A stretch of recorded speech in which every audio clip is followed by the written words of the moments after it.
What's up, guys? It's the RHDirector, and welcome to my first edition of Monstercat Retroactive Reviews. If you didn't watch the 11.5-minute long explanation of what this is, basically I'm reviewing every compilation album on Monstercat, starting with 001. I'm going to try doing all 7 songs in one video, see how that works. Let me know if you guys would rather it stay like that, or whether I should do 1 song per video, like MC Reviews is switching over to. Anyway, this is Monstercat 001 launch week, the very first compilation album on Monstercat, with 7 songs on it by 7 different artists. It was released on July 7th, 2011. Making their debuts here were Ephixa, Halo Nova, Stephen Walking, Arion, Going Quantum, Feint, and Neilio. There was 4 dubstep songs on this album, 1 electro song, and 1 drum and bass song, and 1 hard dance song, particularly hard style. So now that we've got the basics out of the way, let's start with the first song.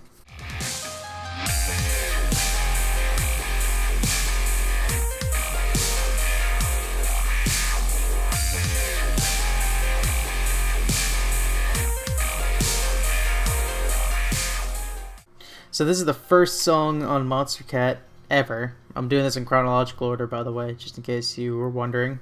And it's also the first dubstep song, the first of many. There's a lot of early dubstep that I'm not looking forward to getting through.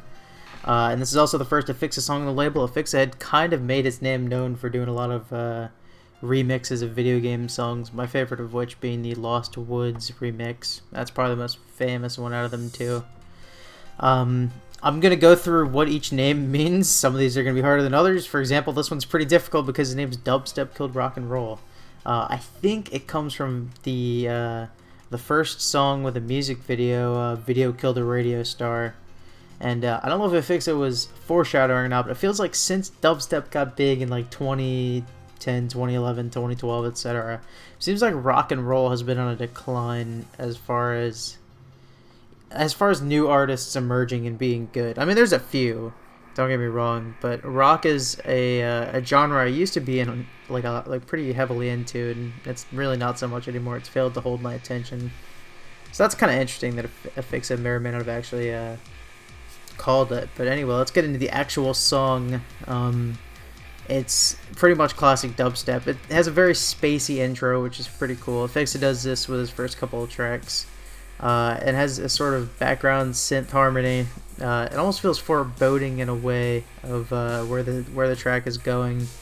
But overall, I do like the intro. If we then go into the build-up here, it's a pretty standard build-up, all things considered.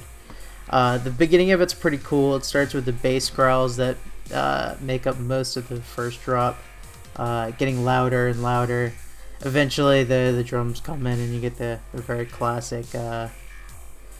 Da da da da da da da da da da da da da, like a lot of EDM songs like doing. So it's generic, but it does its job. It's hard for a build up to really do anything interesting, especially early on in Monstercat's history. So I'll give it a pass for this time. But yeah, not much of a build up. Or, I mean, all right, not much of an interesting build up. Anyway, it goes into the drop, and it's kind of what you'd expect. It doesn't do anything crazy. It's a decent drop though. We get the growls from the build-up combined with a slightly changed melody from the intro, with a bit of a generic beat, kind of cymbal heavy. And this goes on for the first half of the drop, and then in the second half of the drop, they change it to more of a 3-note melody, just a dung dung dung, and it's okay. It's a necessary change, but if the drop's gonna go on for that long, it's good that they changed it. I think I like this melody less. And other than the growling, like from the bass, I guess I think it's a decent drop. I like it. It does its job. Then we go into a midsection here, and this midsection is only 1 melody long. It's a very short midsection, which is okay. It bridges between the 2 drops, and that's okay. The second build-up is pretty similar to the first. Actually, I'm pretty sure it's like the exact same as the first. And then once it actually drops, It replaces the melody from the first drop and from the midsection and from the intro with a weird kind of scratchy melody. I don't really know how to describe it, but I don't think it's as good, but I'm glad they changed things up. I think the melody is worse, and I think the whole drop is worse. The second half of the drop is the same as the second half of the first drop, changing to the 3-note melody. But I'm definitely glad it changed things up, because there's a lot of songs in the early history of the label that don't change between the first and the second drop. There's specifically one later on this album that gets on my nerves every time, and I'm glad that this one did. And it really, even though the drop is worse, I would rather it go to a worse drop as long as it's not like obnoxiously worse. Just for the sake of changing things up, than just copy and paste the first drop, because that's just lazy. And Ephixa didn't take the lazy route here. He went for the definitely more interesting melody. I don't think it's better, but I think it creates a better song overall here. So after the end of the drop, it kind of everything falls out of the song except for the beat and the 3-note melody, and everything just kind of fades out from there. So, in my opinion, this is not a bad way to start the label at all. It's not particularly good. It's generic dubstep for 2011. But Ephixa pulls off some pretty decent stuff here. I do like the melody for it. I like the atmosphere the intro creates, and I like the drops. I mean, they at least change things up. There's 3 different melodies that they go for in the song, which is much better than some songs do.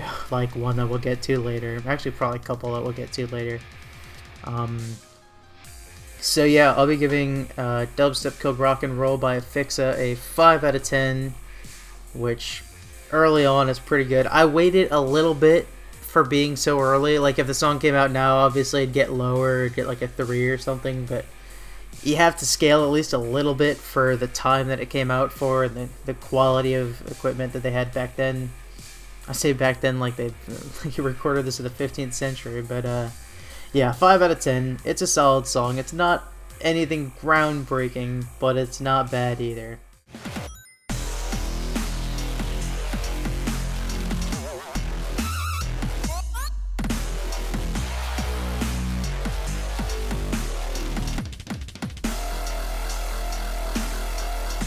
On to the second song, Halo Nova's The Force. First Halo Nova song on the label. Halo Nova, spoilers, turns into Varian, but we'll get to him later. Hopefully not too much later. But anyway, the name of the song is The Force, and the first thing that comes to your mind when you think of The Force should be Star Wars. It's the thing that gives the Jedi their power. I don't know. I've never seen Star Wars. Please don't kill me. Force is also a physics term as well, and I don't feel like going into that. So anyway, let's just get into the song here. It's got the opening. It has a lot of chiptune elements. That's going to be very much a constant of this song. It's got the basic dubstep beat, I guess, which a lot of these early dubstep songs do. And then we get a little bit of a drum roll headed into the beat, because that's a thing that this song does. It does cool things with the drums. And then as we go into the drop, it's got growls leading into it, and it does the classic drums, beat gets faster, whatever. And then we get a drum roll into the drop, which is the Sonic Ring Collection sound, which is pretty cool. And the first drop it's just a dark dubstep drop. It's got a generic beat. It's got some cool chiptune elements, like the Sonic Ring Collection noise from the drop. It's got the Mario jump. It's got a couple others that I couldn't quite place. And it also has a vocal shop saying, "Oh my god," which means that's the first vocals on Monstercat, believe it or not. It's got some drum rolls in the drop, but otherwise it's got, I guess this would be classified as 8 bars of just kind of the beat evolving, and then it repeats those 8 bars for the second half of the first drop. And overall, this drop is probably my least favorite part of the song, I would have to say. And then we go to the midsection. It's pretty chiptune, I guess. as most of it is, but especially here, the chiptune melody is pretty cool. I like it a lot. And this goes on for a little while before we go into a build-up, which is kind of weird because it's the musical equivalent of a cross dissolve. Any video editors will know what that means. Basically, it's like a normal fade from one thing to another. No fanciness or anything. So here, there's no beat, getting faster or anything like that. It's just kind of white noise into a very breakbeat-esque second drop, and this is really cool. They changed this around. This is definitely the best example on this album of the second drop changing from the first.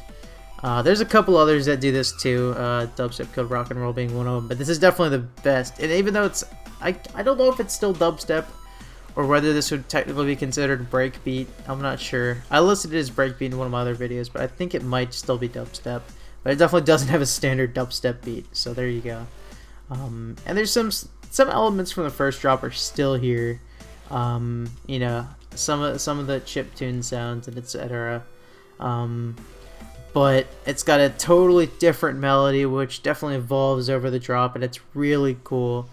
Obviously, there's the breakbeat pattern, and there's also a weird noise. This is probably my least favorite part of the drop. There's a weird part, like in the background. It's just this thing that goes like gong gong, and I hope you know what I'm talking about, because it's kind of throws me off. But otherwise, this is my favorite part of the song. I would think either this or the midsection. Both are good. And near the very end, as the drop is ending, we get a little bit of a two-note melody. It's just like do do do do do do do do, and it's kind of increases in pitch a little bit as it goes on, and it ends with a little chiptune melody as the song ends. It's a perfect length. It's like 3.5 minutes, mostly because the two drops don't go on any longer than they should. And I gotta say that's a thing that pleases me a lot about this song.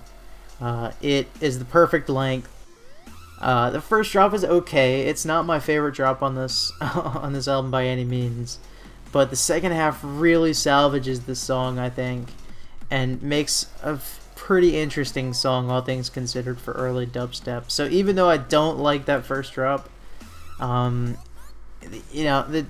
cool things Halo Nova here does with chiptune and with that second drop gets it a 6 out of 10 for me.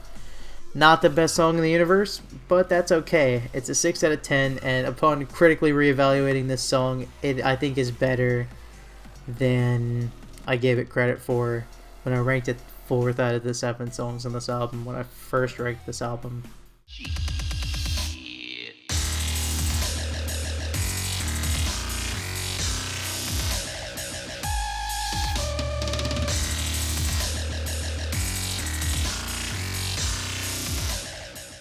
Alright, time for the third song on the label here. It's Stephen Walking's debut, and it's another dubstep song. Woo. But this one's different. This is not the same dubstep as the other 3 songs on here. First, though, obviously, we'll examine the title. It's called Still Walking by Stephen Walking. Other than the obvious walking thing. Basically, what I get from this song is that Stephen Walking's not a paraplegic, unlike Stephen Hawking. So, there you go.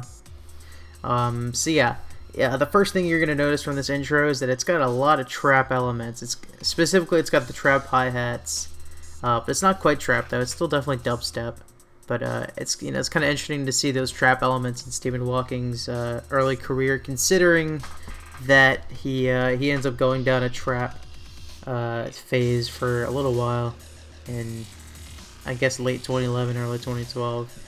So anyway, the melody of this intro, it kind of sounds like a violin. I don't know if that's the right instrument, man. But I hope it is. I don't know. It sounds like that. I don't know. But other than that and the trap hi-hats, there's not really a whole lot else going on in this intro. And then the drop just kind of happens, and Clay Davis, yeah, shit. If you've never seen The Wire, it's a great show. Highly recommend. It's really good for kind of learning how urban life works and how the urban structure works and all that. It's really good, I gotta say. And Clay Davis is one of my favorite characters on the show. He's the corrupt state politician that pockets a ton of bribes and shit. And he'll just say that shit. So it was probably one of my favorite catchphrases from the entire show. So I'm glad that Stephen Hawking used that as a drop. It's it's interesting. I appreciate it. Anyway, enough fanboying about The Wire. The drop is definitely abrupt. That's the way I can put it. Changes everything completely. It's a pretty standard dubstep beat besides the trap hi-hats in there. The melody's okay. It's the rest of it's kind of there's not a whole ton going on, and I hate to say that, but it's just the sound design's really lacking, I think, here. And this is probably my least favorite part of the song. And then we go into a midsection, and it's got this sort of guitar melody. And this is my favorite part of the song, because it's something that's not really seen in the rest of the song. The midsection is decently long, but I think I really like this melody, and I wish they would have used more of it in the song, I guess. But anyway, it goes into the second drop, and the second drop starts off, the first half of it's pretty much the exact same. It's the exact same melody, exact same beat, everything. I couldn't spot a difference. But in the second section of the drop, it adds a little bit of a guitar harmony in there, which spices things up, and then it switches back to the original part of the drop, and then it adds the guitar harmony in again for the fourth and final part of the drop. And I do like that he switched up in the second drop. I like what Stephen Hawking was going for here. I like the idea of, adding trap elements in and all that, but I wish either the first half had changed it up at some point and had not just repeated itself over and over, or I wish the second drop would have changed it more like the Force did. The ending is pretty similar to the opening to the song, and that's pretty much standard fare from there. And like I said, there's just not enough going on here. There's not enough changing. I like what's here, but Stephen Hawking doesn't really elaborate upon what he has, and his first track's a little bit of a disappointment for me. I rated a 4 out of 10 because there is good stuff going on here, but it's not enough for me to give it a passing grade, basically.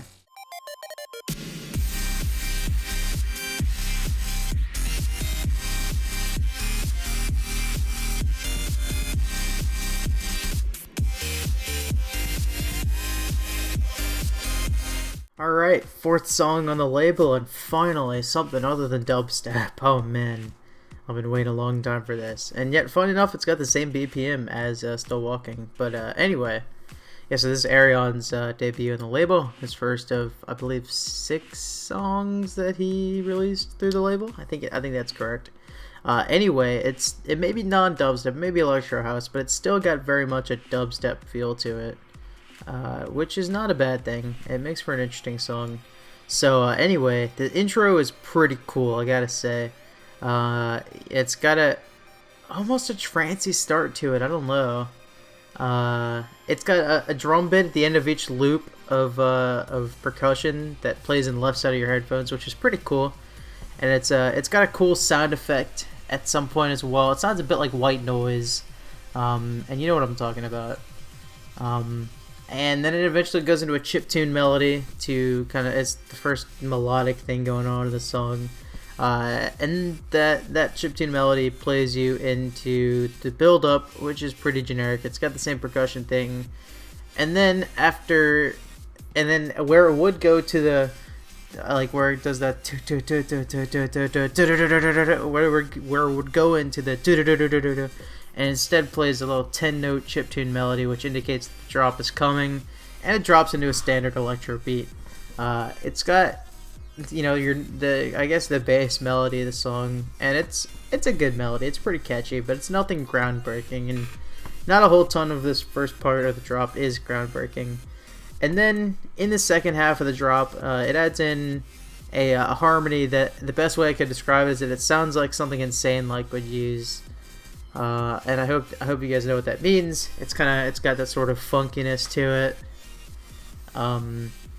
And that ends up dropping out and it adds in a different harmony instead. It's not really much of a harmony, it just sounds like a siren over and over, and this is probably my least favorite I guess aspect of this song.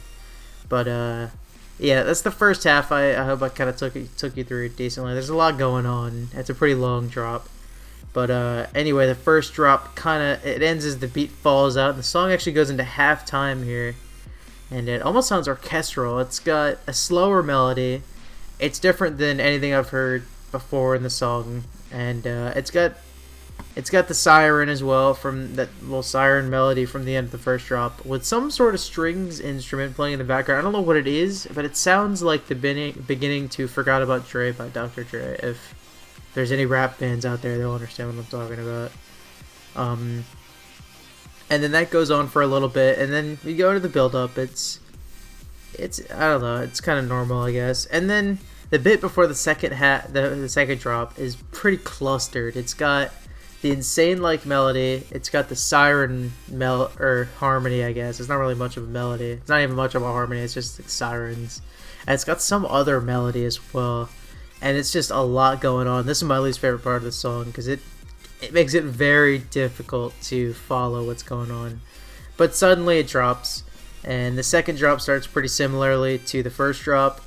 There's a couple little differences though, like the fact that the so-called insane like melody or harmony, I guess, comes in after 8 bars here rather than 16 bars, which is a good thing because that's probably my favorite part of the first drop is when that comes in.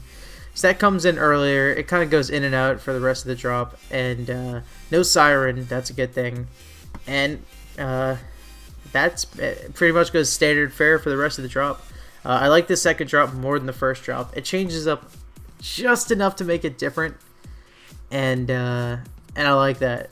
It kind of does a similar thing to Still Walking, but in this case it works a little bit better, I think, because there's more going on in the drop. So I feel like there's more going on, which makes there to be more value to have in the second drop, I guess. And then it goes into the ending, which is pretty standard. It's just the beat. The rest of it drops out. Other than that really cool effect from the beginning of the song that I mentioned that sounds like white noise. And yeah, that was Cold Blood Ice Cream Cones by Arion. It's pretty generic electro, I guess. But this early on in the label, with some of the songs coming out, that's not a bad thing. There's enough going on here that Arion is doing, and I think he creates a pretty decent song. I'm going to give this one a 5 out of 10, similarly to Dubstep Code Rock and Roll.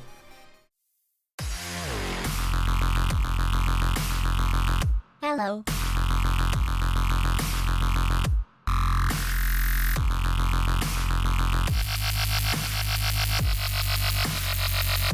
Alright, fifth song. It's another dubstep song. It's actually the first song by Going Quantum, who's one of the co-founders of the label alongside Ephixa and a couple other guys like Darlington. And yeah, so the first thing we'll go through is the title. It's a reference to something a turret in Portal says. He uses this as a vocal sample. We'll get to that in a minute. As far as what the title means. Hello is a simple greeting in English, but Going Quantum puts it in question form. Is this some sort of metaphorical question? Is it asking, just, hello, is anyone out there? Are aliens out there? Is there any other life being? No, I'm overanalyzing this. Anyway, the beginning is slow. It's got a very generic beat, and there's a little bit of spacey stuff going on. But the build-up, I will say the build-up is pretty good here. It's got no beat for it. It's just the melody and a little bit of white noise. And then the drop just comes in. And it's got a very generic beat. The melody's okay. It's kind of growly, but that's okay. Not growly. It almost sounds like dubstep fart noise. I don't know if that's a good way to describe it, but that's what it sounds like. And at the very beginning of it is a vocal chop at the aforementioned portal turret, and it's very, very jarring. It's in a weird part in the drop, and it's too quick for it. So it's not a good vocal chop. But the one saving grace is that this is only used, I believe, 2 times in each drop, and that's a very good thing because this is not a very good is not a very good vocal sample, I gotta say. Hello. And yeah, for a while it's just kind of, and then the drop gets going a little bit, adds different elements, it changes up the melody, and it adds in some sort of synth harmony, I guess, for the second half of the drop. And at one point there's a spacey synth. I can't really describe it, but it's probably my favorite part of the song. But the drop lasts like 2 minutes, and that's just too long, considering it doesn't change up enough. And then, the first drop is over. We go into a very similar mid-section as the intro. It's pretty similar. I say it's very similar. It's pretty much the exact same, I think, as the intro. And then the build-up is the exact same. And then the second drop is the exact same. I kid you not. This song is 6 minutes long, and I cannot for the life of me figure out why, how, or what reasoning this song is 6 minutes. And there's more songs that do that than just this. There's a lot of early house songs that do it that are just way longer than they should. But in this case, just why? Why is the song 6 minutes long? If this song was 3 minutes long, it would be much better. But anyway, the ending, it's just some spacey synths. It's the generic dubstep beat. It's an okay ending. It's something new, finally, after the last 3 minutes.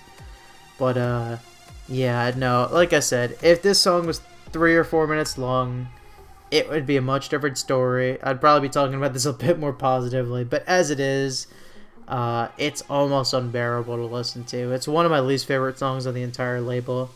And I'm giving it a 2 out of 10. I will spare it the 1. Hello. Very few songs are gonna get a 1, and we'll get to those when we get to those. But this one's not bad enough to get a 1, because there is some stuff that I like. But overall, it's just so boring. Oh my god, it's unbearable almost. It's just too long. Those are my 2 main gripes with it. You guys have heard it before, but it's just both drops are the exact same. They're both 2 minutes long, and then the intro and the midsection are the same. So it's just, what's the point? Yeah, I think I made my point at this point. I've said point too many times.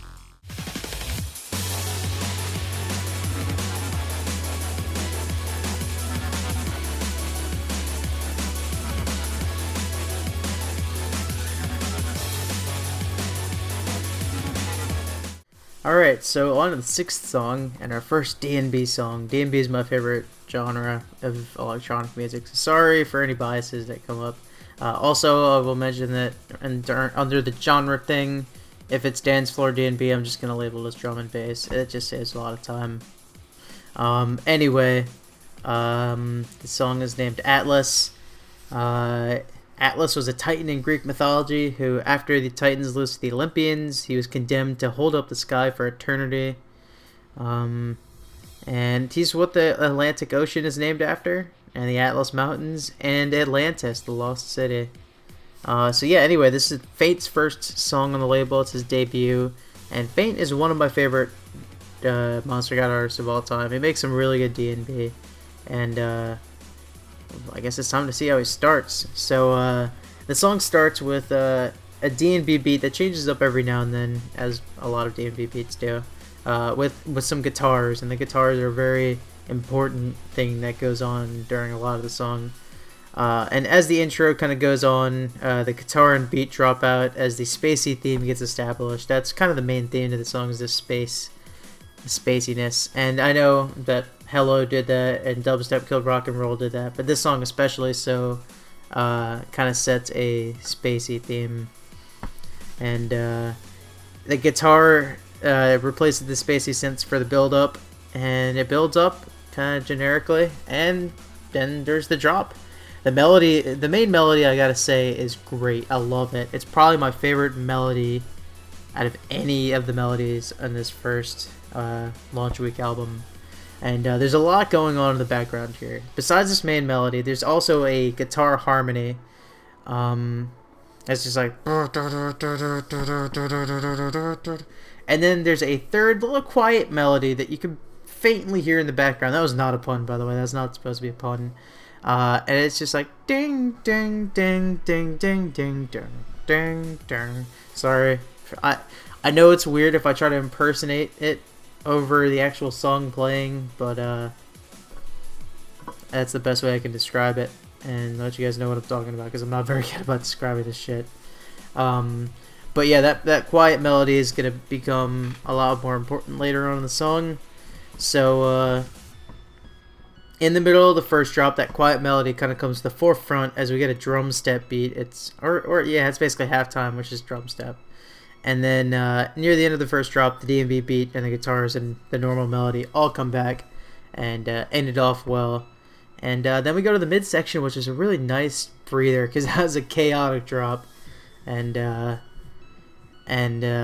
it goes on, all three melodies and harmonies are quickly established once again. And I like this midsection. It's a good job of bridging from the first drop to the build-up, which begins with a quiet melody and no beat whatsoever for a little while until a quiet D&B beat in the background starts, and the main melody also starts ramping up, and it kind of comes to a head until the quiet melody is all by itself as the drop just comes in out of nowhere. And I love this part. I love when songs do it like this. Kind of have a melody for a little bit and then just adds the rest of it. I know Muzz does this a lot. We'll get to that. And the second drop is pretty similar to the first, other than that. It doesn't have that drum step part in the middle for the first drop. It doesn't have that here, but I guess that's replaced by the quiet melody starting off the drop. And as the song ends, the main melody gets quieter as the quiet melody is actually played on a lower pitched and different synth than before, which is really cool. This happened at the end of the first drop, but it's much more noticeable here.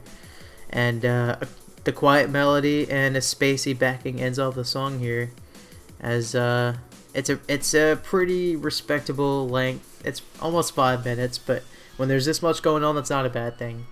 It's a very climactic song in general. That's the word I would use to describe the song. It's definitely the most climactic out of these first 7 launch week songs, and I have a bias towards drum and bass, and I have a bias towards guitars being used well in Monstercat songs, and we'll get to some other songs that do that very well. But yeah, it's got D&B and it's got guitar, so of course I'm going to love this. It's a little cluttered in parts, and a lot of the first drop is pretty much cut and paste in the second drop. 3 harmonies or melodies is a bit much for me, but overall the Feint does a lot of good stuff here, and I'm gonna give this a 7 out of 10, which is the highest so far. And will it be the highest? I guess we'll see. But if you've watched my top artists, then you probably know the answer. It captivates.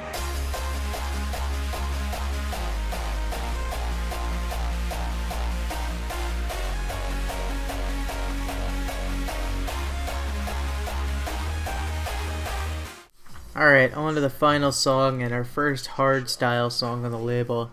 Hardstyle is a genre that isn't used very often. There's 4 Neilio songs under it, and other than that, I believe there's 1 Atmospheres song, 1 Stonebank song, and then a couple of remixes, and I believe that's it. So basically, there's 2 different genres in hard dance. There's hardcore, which is what a lot of Stonebank songs are. That's what Nanabe's songs are. That's what Matt Duke's 2 hard dance songs are.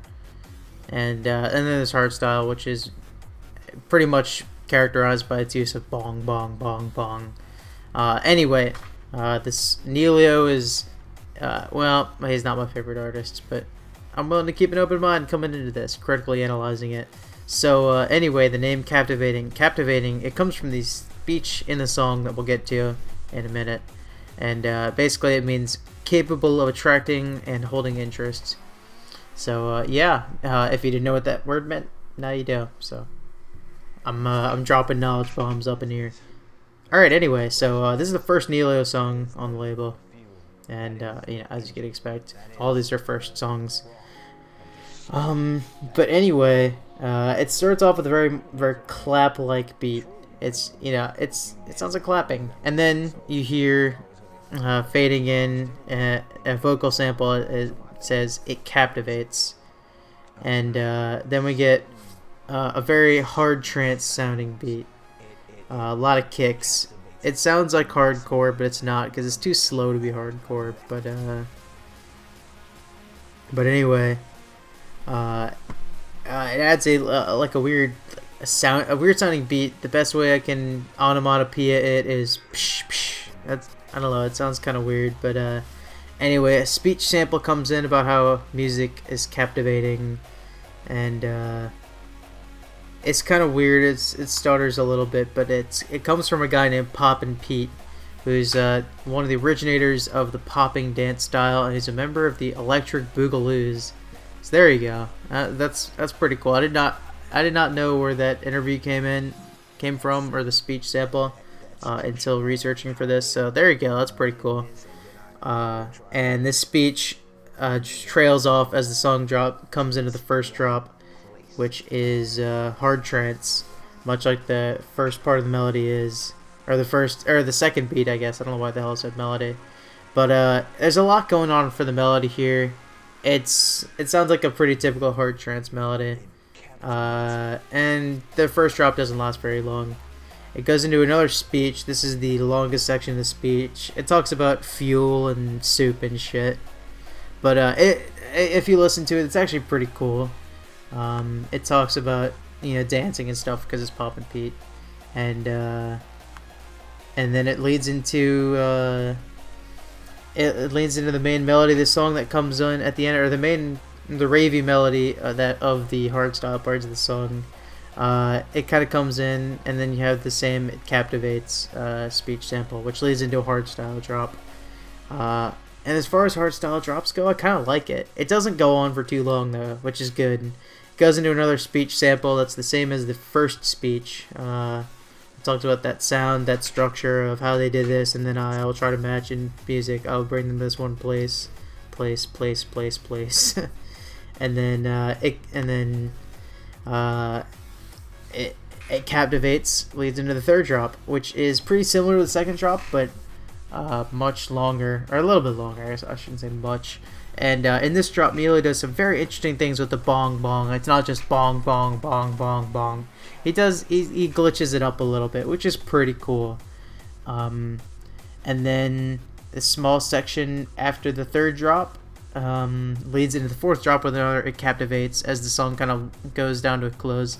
And this fourth drop, it's pretty similar to the first drop, but since it comes after that sort of euphoric hard style drop, it's got a little bit less punch to it.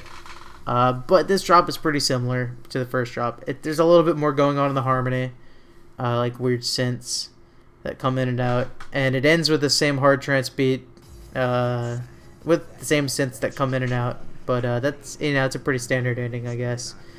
But yeah, I remember disliking this song for quite a while. It was my least favorite on the album for a little bit, and then I ranked it 6th ahead of Hello when I ranked the album for the first time on my channel, and now I think I'm able to appreciate it a little bit more because I don't hate the bong bong as much as I used to. Neilio is a bit of a mixed bag because he mostly does hard style. He incorporated hard trance into this one, which is good. I think it adds a lot to the song that's not just hard style. But yeah, he's a mixed bag. But this one's definitely one of his better songs. I like this one decently. It's a 5 out of 10. It's not going to get much higher than that for me because, it's hard style. But the speech sample is pretty cool. I think it's my favorite out of I guess you could say the 3 original Neilio songs on the label. So, and then the ravey melody going in the second drop and the third drop is pretty cool. He did some cool things with the hardstyle genre, I guess, here, and overall, I think it's a nice journey if you're not totally against hardstyle. And so for that, I give it a 5 out of 10. And yeah, I guess that leads us into the final album review, I guess. This won't happen in the end of every video because I'm not going to rank the entire album in every single video. But here it is. So, if you calculate my average rating for each song and you divide it by 7, you get a 4.9, which is pretty similar to how I'd rate this. I'd rate this a 5 out of 10 overall as an album. There's one really good song, one really bad song, and the rest of it's okay. And that's okay for a 2011 EDM compilation album of 7 songs where 4 of them are dubstep and one's hardstyle. So overall, I think they did well. My final album ranking, this will be a little bit more climactic later because, you know, with 30 songs it's going to be more interesting, but here I still rank Hello at number 7. Obviously it's definitely my least favorite song on the album, and it retains its number 7. Number 6 is Still Walking, as the only one that got a 4 out of 10, so there you go. That one actually drops 3 ranks. I had it ranked number 3 when I first ranked it. I don't know how I did that. There's less going on than I thought there was. Captivating goes up from number 6 to number 5. Cold-Blooded Ice Cream Cones goes from 5 to 4. Dubstep Killed Rock and Roll, that drops from 2 to 3. The Force goes from number 4 up to number 2, and the number 1 song on Monstercat 001 launch week is Atlas by Feint. So congratulations to Feint, he wins Song of the Album, in my opinion, and in that regard I actually agree with Bika from MC Reviews. So if you haven't watched his review of that album, do it. It'll be linked in the description, as will all of these songs. And yeah, this album was a bit of a, I don't want to say a surprise, but there's more going on than I remember there going on. So next video will be 002, and like I said, comment in the description or in the comments whether you want me to do one song or I think I'd generally do like 7 or 8 songs per. So next time I would be doing either Triceratops by itself or Triceratops, Some Wobbles, Light Pollution, Rock the House, Blow Explode, Obsession, Airwaves, and Metropolis. So let me know what you would prefer, and I hope you guys enjoyed this. It's been the RHDirector. I'll see you guys when I see you guys next.